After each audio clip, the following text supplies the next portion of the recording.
and it's a pleasure to be here. We were here yesterday with David Petraeus, so we got a good start there. We're here today with friends of mine. They hardly need any introduction, but just for formality's sake, we have Anne Applebaum. Anne is a Pulitzer Prize-winning journalist, an author, a historian, and someone who knows this part of the world exceptionally well from many, many different angles. From Russia, Poland, Ukraine, the moral issues, the history, the way dictatorships form and fall. Really quite extraordinary, and we can have a great conversation with Anne. And Anne has brought with her her husband, also a very good friend, Radek Sikorski. Radek, former foreign minister and defense minister and senator in Poland. Former Mujahideen, and a friend in many other times throughout the process of Poland reestablishing its freedom, becoming a member of the European Union, a member of NATO, and we've intersected many, many times at various points in our careers. So I'm delighted to have both of them, and it creates an opportunity to get some perspective on Ukraine, Europe, United States, NATO, the future.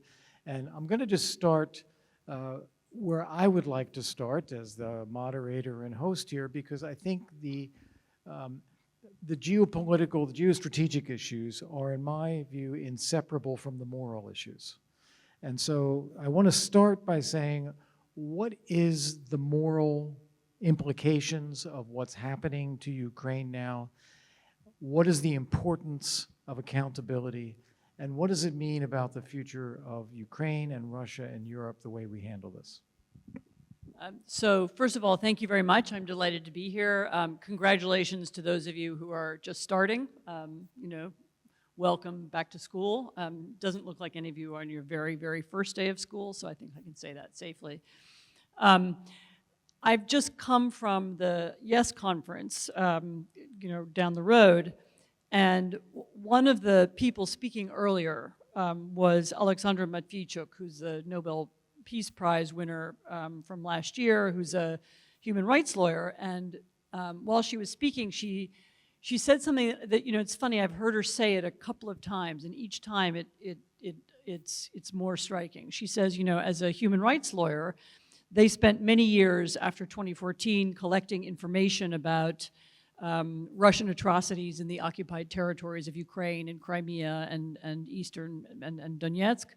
And they didn't get a lot of traction. And she thought it was because of attention, that the world just wasn't paying attention enough, it wasn't important enough, it didn't matter enough.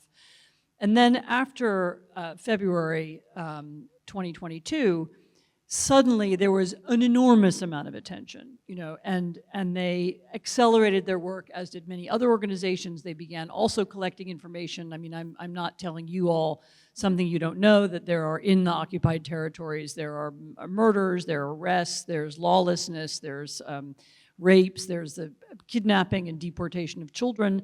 And even though all of this had an enormous amount of attention and it was written about, I've written about it, others have, still, it turned out that international institutions can't really do anything about it.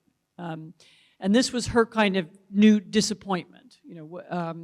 It turned out that you can't bring anybody to justice. You can't hold anybody accountable. I mean, and this isn't just about Putin. This is about, at lower levels down, soldiers, decision makers, the people who took the decisions to do these things. And so she and others, including Ukraine's prosecutor general, who I've just spoken to a few minutes ago, and the Ukrainian foreign ministry, have begun to think about how to do it differently.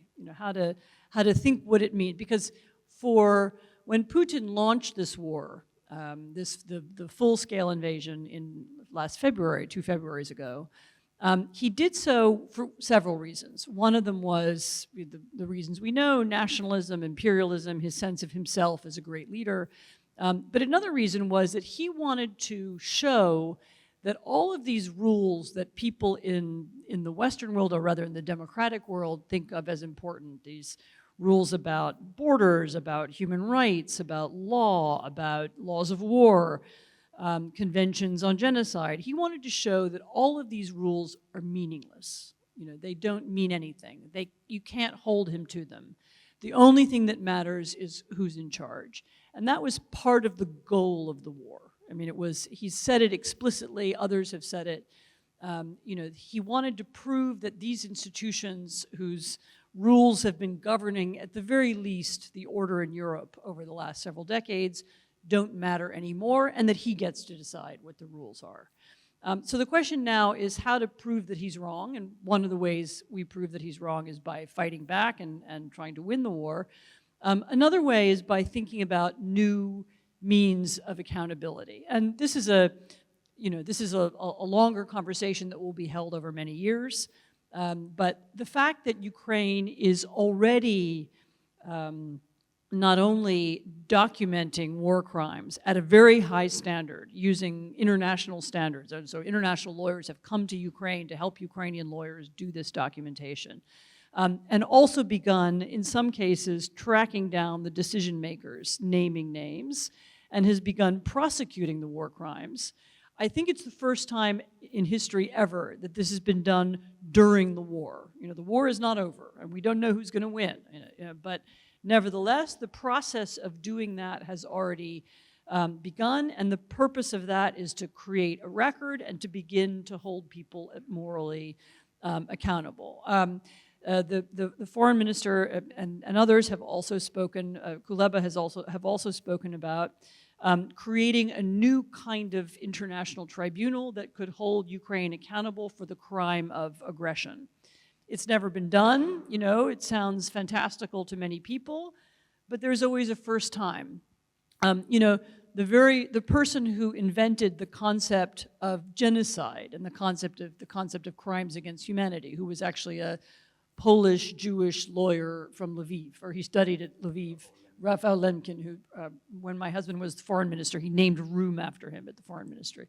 He spent years and years and years writing about genocide, talking about it as he and others talking about the concept of, you know, international crimes, and nobody took them seriously, and there was nothing was done about it until suddenly there was a politically opportune moment, and it became possible, and that moment was the end of the Second World War.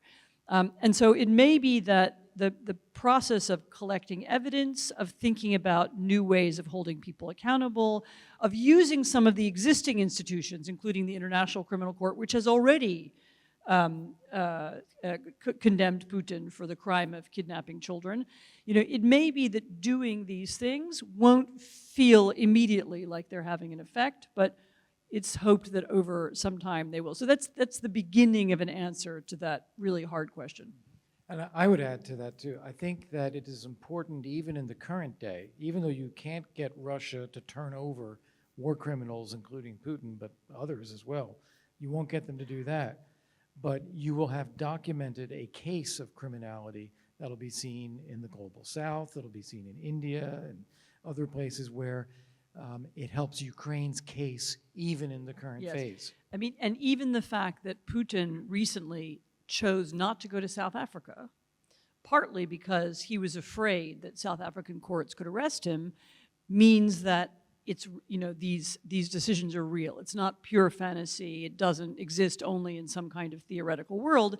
It had a real life impact on Putin's travel decisions, and I think that's very important. Do you think the West, and I mean that the conceptual West, so it could be Japan, it could be Korea, but I'm thinking Europe, United States, others, are they focused on this moral dimension, and is that guiding their policies? To some extent, yes. I mean, I think certainly at the higher levels of the Biden administration, the understanding that, that this is what the war was about, that it was about Putin showing he can break the rules. I think people do understand that. I wouldn't say that everyone does, or that everyone considers it the most important aspect of the war. People, there's a geopolitical balance of power, piece of the explanation for why people are involved as well. But I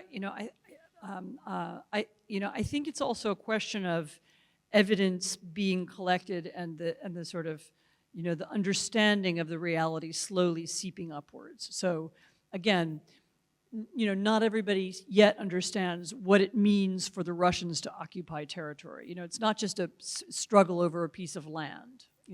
You can hear people who are very dismissive of the war or of the US help for Ukraine will say, well, it's none of our business who controls Donetsk, what do we care? It's just some territory that's far away. But when you explain to people that, no, it's not about the land, it's not about the soil, it's about the people who live there and what happens to people when they're occupied by by an autocracy that seeks to strip them of their identity.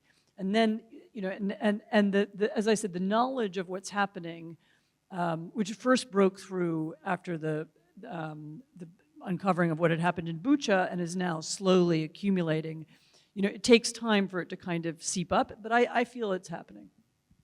Let me flip to this now. You lived in Poland as the Soviet Union was collapsing. Poland was reestablishing its independence and sovereignty and democracy. And it was an exciting time. It was a very exciting time to see this development. How would you compare your experience to what you see in Ukraine today? What do you learn from Poland's experience? And then, Radek, I want to turn it to you as well. This is almost more a question for Radek than for me, but I was living in Poland in the 90s. I mean, look, Poland, what happened in 1989 wasn't so much a revolution. It wasn't there had been a mass movement, an anti-communist movement earlier on in 1980, 81. In 89, it was more of a kind of realization that there is a geopolitical opportunity and we can take it, and there was, Poland was very lucky to have, actually almost uniquely in the communist world, had a kind of alternative elite that had been, there was an underground, sort of, not just intellectual, kind of underground intellectual working class, quite varied movement that had many members. And when it became possible for power to change, they were able to take that opportunity and change it. And then you had a very complicated period in the 1990s where some things changed and some didn't, and some of the old regime tried to convert political power into economic power, which is a story I think here as well. And it was, not everything was absolutely clear, but there was a kind of unified sense about what direction the country should go. And maybe it was incoherent, but it was, we want to be part of Western Europe, as it then was. And that, that kind of unified decision did push Poland in that direction. And, Ukraine at that same time and in that same moment in the 90s didn't have that unified coherence. I feel that you do have it now. And I also, we still have a long way to go, but I also feel that there's there's already been a kind of generational change here. I mean, I think it's one of the few countries in the democratic world that's run by 40-year-olds. I mean, the United States is run by 70-year-olds and 80-year-olds, right? And here you already have a generation of people running the country who don't really remember the Soviet Union. I mean, of course, none of you remember the Soviet Union, but I mean, the leadership doesn't remember it. They didn't grow up in it. I mean, the first time I interviewed your president, President Zelensky, one of the things that struck us, I was with some colleagues, was he made a lot of pop culture references, and they were all to, there was a Finding Nemo reference, the movie, and there was a Monty Python reference to, the British comedy, and he grew up in that world already, so you already have had this generational change. You have a group of people running the country, and certainly the people who will run the country in the next 10 and 20 years, which are going to be the people who are the standouts in civil society now, the people who are in the military now. That's going to already be something very different. I know Radek probably has a different view. Well, I say, blessed are the young, for they shall inherit the national debt. But if I may pick up a couple of earlier points, you're right, Kurt, that in this case, we have a wonderful alignment of a geostrategic argument and a moral argument. This is the definition of a Christian just war. And also we need to win this out of sheer national and Western interest as well. The ICC is very interesting. Its president, the one who handed out the arrest warrant for Putin, is the highest pole in the international system, Judge Piotr Hofmański. And it took some guts to do that. You know what? We know what happens to the enemies of Putin, yeah? Yeah. Take a train. They get a cup of tea with a soupçon of polonium, you know?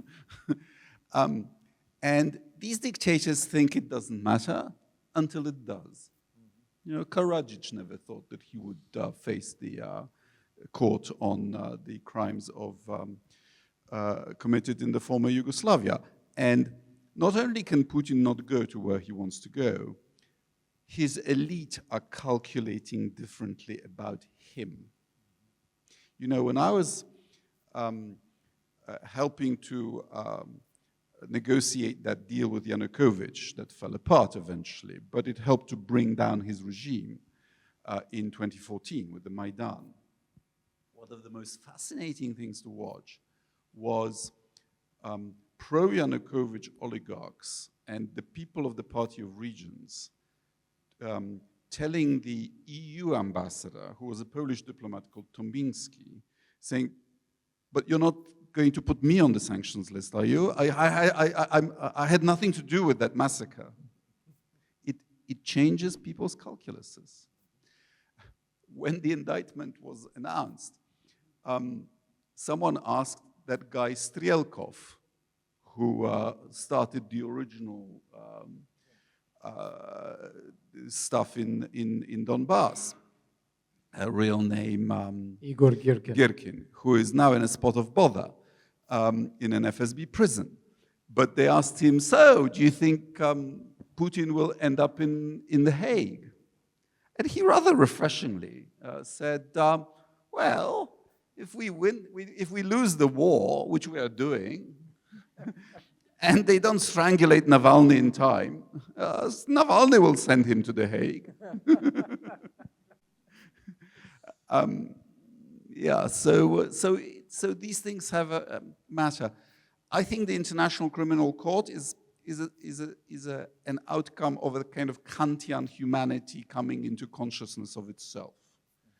You know, the desire for justice is as old as humanity itself, and there were attempts before. People forget that the Versailles Treaty says that the Kaiser should be put on trial for war crimes. And he escaped to Holland, where he called for the gassing of Jews. And then you had the Nuremberg trial, the Tokyo trial, but these were trials of victors over the vanquished. And slowly humanity came up with the idea after the Rwanda tribunal and the Yugoslavia tribunal that actually we need a permanent institution. Yeah. And it is now, there are now 123 signatories fully ratified, unfortunately without China, Russia, and the United States. Poland was in an amusing position of having been lobbied by the Clinton administration to join, and then lobbied by the Bush administration to withdraw the signature. Of course, once we decided, we ratified. Unfortunately, that is absolutely all true. Anne mentioned something, and I want to ask you something about Europe in connection to that. So Anne pointed out that in the 90s, Ukraine didn't have that sense of we are part of Europe, we want to be part of the EU and NATO and so forth. Not there, but now it does. Does Europe fully accept Ukraine as a member of a European family, democracy, market economy, part of a community, eventual member of the EU and NATO? Does Europe buy that? It's coming to that. You know, when I lived in London, I was an exile in 1989, and my landlady, a dear friend, when the revolutions of '89 happened, she said, Radek, it's wonderful to have all these new countries popping up. Where were they before? Poland, Czechoslovakia, Hungary, and so on. Remember that the history of Europe is taught very one-sidedly in Western Europe. They now get it that Central Europe is separate from Russia, from the Soviet Union, and so on. Until this war, the sort of great power status of Russia was clear to Westerners. The statehood of Ukraine was doubtful because it was fresh. It's also to do with not being a state in the 19th century when Western school curricula were written. Mm-hmm. But it is Ukraine, I think, is at the peak of its soft power, and Ukraine as a concept, as a nation, it is not possible for anybody to wipe it out anymore. Yeah. So you've had your Ireland moment in the 1920s. Before that, you could pretend that the Irish were just sort of English-speaking locals, and then after the Second World War, you couldn't. The problem is that Putin doesn't understand it yet. The world does, but Putin doesn't. I'll say one more thing, because Viktor Pinchuk said, I think in the opening of our conference, said something that I think the audience took as an exaggeration, and I've been thinking about it, and I think he's right. Ukraine is a swing country in Eurasia, geopolitically speaking, but it is now a swing country globally in the battle of ideas. It's a kind of superpower. Whether Ukraine wins or loses will decide the balance of power between autocracies and democracies. Ukraine's victory will restore our morale. Ukraine's failure will encourage Russia and also China to do Taiwan. So it's really important that Ukraine wins. Yes, I think you just hit on a really big point, and I was struck by the same thing in his speech, that the West, it's very easy in the West to be comfortable. We can be complacent, we don't want any difficulties. There is never any shortage of pocket chamberlains willing to trade other people's freedom for their own peace of mind. Exactly. That's a Sikorski law, if you...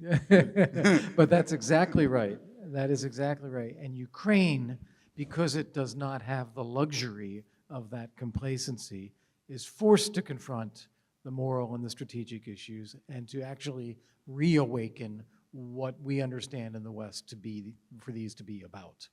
I want to open it up to questions from the audience. If anyone's ready now, raise your hand. Otherwise, here we have one in the second row.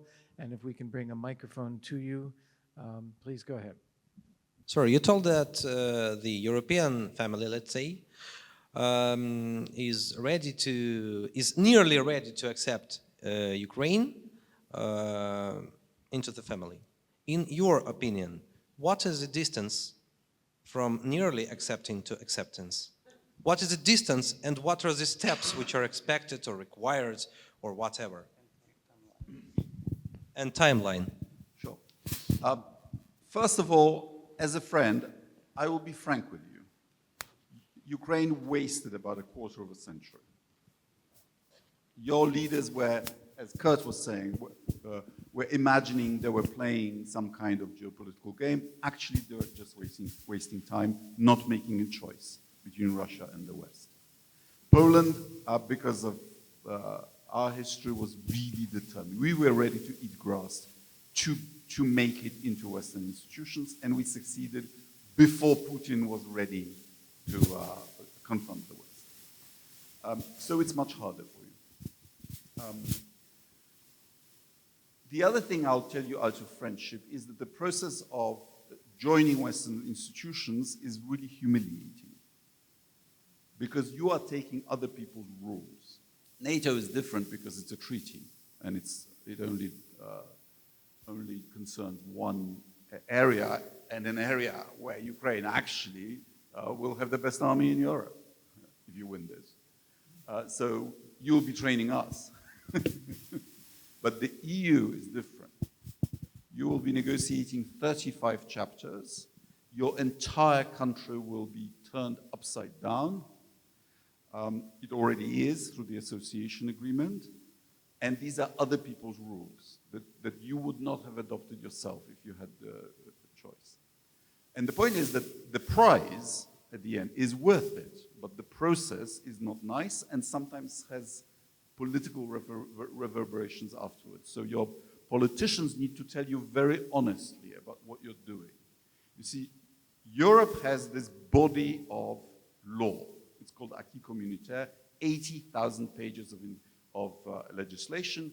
This is 50 years of accumulated compromises. Okay? Sometimes quite ugly compromises. But the point is, they will not change that body of law for your sake by one comma. It's politely called a negotiation.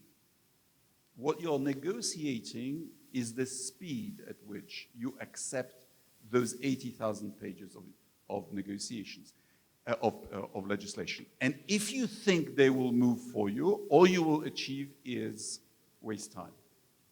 So my advice to Ukrainian politicians has been, take the 80,000 pages, translate them into Ukrainian, pass them in the Rada, and then you will be member. But it's not a negotiation, it's a voluntary Anschluss. No, very well said and very true. And I would say that is different than the NATO case, as you said, because NATO, I was very upset with the Vilnius summit where they inserted a line that said that Ukraine is not ready to join NATO, or that when Ukraine is ready, they will join, which is a way of saying that they're not ready. And that is simply a way of deflecting attention from the fact that NATO's not ready. And so so much fuss was made about the words at Vilnius, whereas I thought it was just, they were just trying to find some formula that said, we're not doing it. I mean, that's, you know, and so I didn't think it really made any difference. I mean, the issue with NATO is that the US in particular, but I think others probably agree, feel that if they, you know, let Ukraine into NATO now, that puts an immediate legal obligation on them to join the war now. I mean, whether you think that's the case or not doesn't matter. That's what they think, and that's why. And that's the only.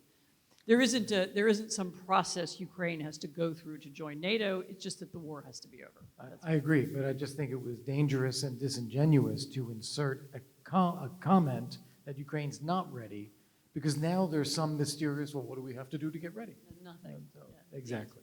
Is there another? Yes, Yeah. in the back. Yeah, I'm here. Well, first of all, thank you for being today, and everything that you actually told, it's very resonate with me and with Ukrainian society now. And you also mentioned about this view how Western country look at Ukraine now, some young democracy and so on. But also, if we talk about the victory, our victory, it's not just about how Western country look at Ukraine, but also how Western country look at the Russia and the future Russia. And for me, and I believe that for Ukrainian society, our victory, it's not about the borders now. It's also about how we will exist with Russia and how Russia will look in the future. And for me, it's not about the Russia like the United States. It's about some Russia like some different states of different independent countries. And actually, that's my open question. How do you think, how is it possible to change the mind of Western establishment to see the Russia not like in the United States, but in the future like a separate states? I mean, countries do change, and with some different leadership, I didn't think Russia could change. We were just saying on the way over here, you know, there was a moment when Boris Yeltsin might have appointed as his successor Boris Nemtsov instead of Vladimir Putin, and then we would now be living in a different world. So I actually am one of those people who does not think Russia is always condemned to be the way it is. It can change. But you're right that part of ending the war will be finding some kind of permanent accommodation, some way to be in permanent relation to Russia. The best way for that to happen would be through, for the Russians to go through a political change, which doesn't actually mean that they become a democracy, but that they go through the kind of change that France went through in 1962 when they decided to end their war in Algeria. In other words, there needs to be a change in Russia where they say, Ukraine is an independent country, it's not worth it for us to try and conquer it anymore, let's go home. They need to end this colonial assumption about Ukraine. And I'm afraid that only happens as the result of something that happens on the battlefield. Maybe there could be some other political events in Moscow. Yeah, if I can comment on your question too. I think the problem is that many people in the West have bought into the Russian self-narrative and believe that that's right. And I'll give you an example. My wife and I were just in Georgia this past weekend, and someone pointed out there was a Russian official who had said that Georgian dance is a part of Russian culture, which is like, no, it's not. It's Georgian culture, and Russia occupies it, or occupied it, and now doesn't. And I think we have to get Westerners to realize that Russia, even as a Russian state, let alone the Soviet Union or Russian Empire, even as a state, Russia is still an empire. And we have to realize that there are lots of other people who are in this Russian empire, and that Russia's narratives about what Russia is and what its prerogatives and rights and fears and things are not something that we in the West should just take at face value. This is an imperial, aggressive mindset that isn't part of what we can accept in Europe. So that's how we change it, is to unveil the Russian mindset. Radek? I have a slightly different take on this. Just because you have national minorities doesn't make you an empire. I think the West has broadly got it that Russia was an empire and that this is Europe's last colonial war, and that Russian imperialism needs to be defanged. But even when the Russians do everything you say, and it will probably happen only after a different leadership. When you look at European colonial wars, all of them were ended by a different team than started them. Mm-hmm. And then the question is, what kind of team will rule Russia? And here I think Ukraine could do something useful. Last time I was here, I gave a talk at one of your institutes, and I mentioned the name Navalny. And they were very angry. Oh, no, he's another Russian nationalist. But actually, Navalny, out of prison, has issued this manifesto in which he says, we will leave Ukraine. We will restore the international border to Ukraine, and out of future Russian oil and gas revenue, we will pay Ukraine compensation. And there are other Russians who are saying this. There is Kasparov, there is Khodorkovsky, there is Karamurza, there is Kasyanov, there are others. Not Kasyanov. I think Kasyanov too. I think you should be encouraging it. No Russian will give you a better deal than that.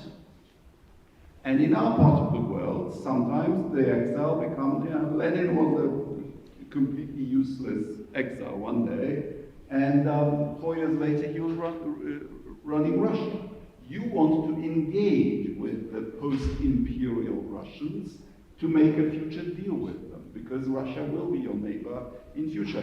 I don't believe Russia will break up into parts, and more than that, I don't think it's useful to speculate about it.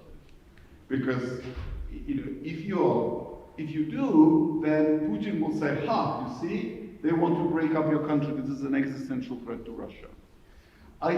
Moreover, I think that axis Moscow-St. Petersburg with all the military might there, will always be able to dominate your Tatarstan or Bashkiristan. I mean, there may be some on the margin, Chechnya or Dagestan will fall away, but Russia will remain as a big state. If there is a civil war in Russia, this is my speculation, okay? It'll be between oligarchs protecting their various industrial assets and fighting it out for property, rather than these national minorities. Now, to end, the reason we have a problem with Putin is that he has broken a taboo after two world wars, where we decided if you have a problem with compatriots on the other side of an international line, what you do is you go to Geneva. We have a convention on the treatment of national minorities. You appeal to the Council of Europe or even The Hague, but you may not send the tanks. You can have national minorities, but you should respect them, not change the borders on their pretext. And that's a fundamental difference. Absolutely. I'm just struck by, I want to welcome Zani Minton-Bedos and Arkady from The Economist. You have to come back and give your own AUK talks here sometime and explain Western thinking here. What are we getting wrong? Why are we too slow and too cautious and all of that? We have about 10 minutes left, and I see a couple of hands up. Let's go right here, row 2 first, if we can. Thank you very much. I would like actually to continue this topic that we were talking about before. You mentioned that such people like Navalny, they give the manifesto that they won't invade Ukraine anymore, that they will compensate everything, like at least a lot that they destructed. But can we actually trust their word? I think there should be like something more than the word of Russian leaders. What do you think about it? Of course, but the G7 has already said that Russian central bank reserves will not be released until Russia pays compensation to Ukraine, and we should keep also sanctions on that prevent Russia from rebuilding a first-class military until we are sure that they are no longer a threat to their neighbors. So trust but verify. Yeah. Also, sorry, you can't ask that much more of Navalny because he's in prison in an isolation cell. So, when he's out of his isolation cell and, in the Kremlin and running Russia, then we can have a different kind of conversation about him. So. Okay, in the third row here, if you can. You had a question yesterday. Yeah, so thank you for your presence here. I have a question. A couple of days ago, something Russian landed in Romania. Before that, a lot of Russian missiles crossed the airspace of Moldova, Romania. A lot of different things are bombing around Ukraine in the Europe. And of course, it could be not by purpose of Russian military, but where is this red line of that when European community and West and say that it's threatened and it's dangerous for us? Because now we see that Russia uses it like an idea what they will do. And they do sometimes nothing. I didn't hear that. So where is this red line? Thank you. Well, when will NATO react? I think that's the question. When will NATO react? My view is that NATO will react when, when it looks like a clear and intentional attack. But you're right that in between it looking like a clear intentional attack, there are a number of other things that could happen. I mean, there could be, for example, technically Belarus is not part of this war, right? But you could imagine some kind of provocation between Belarus and Lithuania or Belarus and Poland that would be some kind of test. People have thought for years about other kinds of the Russians send an emergency team across the border to help Russian speakers in Estonia, for example. So you can imagine some things like that people have been wargaming for a long time. But I think the barrier is fairly high. I don't know. What do you think? One of those missiles fell, Russian missiles, flew across 2/3 of Poland and fell 10 kilometers from our house. So it's not a theoretical proposition. But it was kept secret. Until now. And the current government didn't look for the warhead. This is an internal Polish thing. But I agree. NATO, Kurt can tell you under what circumstances the NATO Council, the ambassadors would meet, and which article of the treaty would be invoked. But it will have to be a clear act of aggression. If Putin did to Poland or Estonia what he's done to Ukraine, I think we would be at war. The real issue is who controls the escalation ladder, because some of our public intellectuals have got themselves into a position where we are deterring ourselves. We are wondering what Putin will do. I would prefer a situation in which he would be wondering what we do. So, for example, I'd like us to exercise much more in Finland, in Norway, in the Far East, in the Arctic, to keep him guessing and to draw his forces away from Ukraine. All the way in the back. Yeah, thank you so much. So I would like to start my question with several premises, right? So to my humble opinion, the problem is not actually with the Putin itself, but with the Russian culture currently present in the country. So what I mean by that is that, for example, before that, I guess we all lived in a world where using nuclear weapons was like not even a question. Like nobody would think about that somebody will use nuclear weapons or even say that they will use.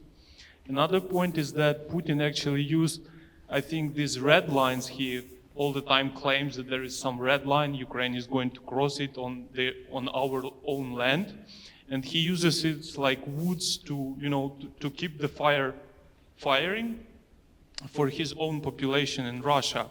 And right now, like, what are your opinions about, these claims of, another point is that, which Putin actually told that, if we use the nuclear weapons, we all will die like a saint people, meaning about Russians, and saying to the West culture that they all will be burned in like to hell, and we all will get to hell. These are psychopathic things Putin actually told in some of the conferences. So the question is... And the question is like, what are your opinions about these tensions around the nuclear weapons? Because my guess is that the message should be clear from Ukraine and from the Western cultures that, if you use any kind of conventional weapons, you will be burned out on the territory of that land where you use it. Otherwise, he'll, always have this bunch of red lines he'll use like to make any fire. Thank you. So first of all, the reason why Putin and other Russian propagandists do that is precisely, as Radek was saying, as a form of deterrence. So they talk about nuclear weapons in order to scare us and make us afraid to give Ukraine long-range missiles or whatever it is, in order to create a sense of fear that helping Ukraine will lead to nuclear war. So it's a deliberate tactic. It's being done openly. It's not there's no doubt about what it means. Radek has heard it more directly than me, but and so he can tell you. But there have been very direct and very clear statements made to very senior Russians about what would happen if they used nuclear weapons. So we also do deterrence, but we don't do it in public. We have time for one question, and I'm going to ask it, which is, talk for just a moment. How concerned are you about the future of democracy in the West? in the US, in Poland, elsewhere. How concerned are you that we lose it? I'm concerned. I'm so concerned, I wrote a whole book about it. So, and it has a gloomy title. I knew that. It's called Twilight of Democracy. So it was maybe even overly pessimistic stuff. No, there is I mean, this would require yet another hour really to talk about completely, but there is an exhaustion with democracy. There's a feeling that the democratic systems we created aren't up to the job anymore. There are people that have created autocratic movements that have had some popular success in a number of senior and serious and established democracies. We have an election in Poland in 6-week time in which the ruling party is undemocratically seeking to shape the electoral space in ways that I think Ukrainians would find familiar, actually, in terms of manipulating the media and using state money to run their campaign and so on. So this is a real problem in really almost every existing democracy now. I would say that one of the effects of the war in Ukraine has been to focus and galvanize some of these arguments. I mean, I know it sounds strange to say that the backing Ukraine or the helping Ukraine achieve victory would be a huge boost for democracies in France and Germany and Poland, but it's true. So there's the version of what you're fighting here, there's a different version of it happening in other places. Radek, last words? Well, Poland has been mentioned. I find it frightening how few people you need not quite fulfilling their constitutional duties for democracy to wither. In Poland, it's about 30 people not quite doing the right thing. And in the United States, if Mike Pence hadn't done the decent thing, it might have gone very badly indeed. So, constitutions are good, courts are good, but in the end, it's the character of the people. Israel should be an inspiration as well, that people are standing up for the judiciary. And what's frightening is that when we ask people in this current election in Poland, on which issue will you vote? Is it the economy? Is it the war in Ukraine? Is it the refugees? And rule of law? And it's zero. People don't seem to regard rule of law as a really important issue, and it actually frightens me. Very interesting note to end on.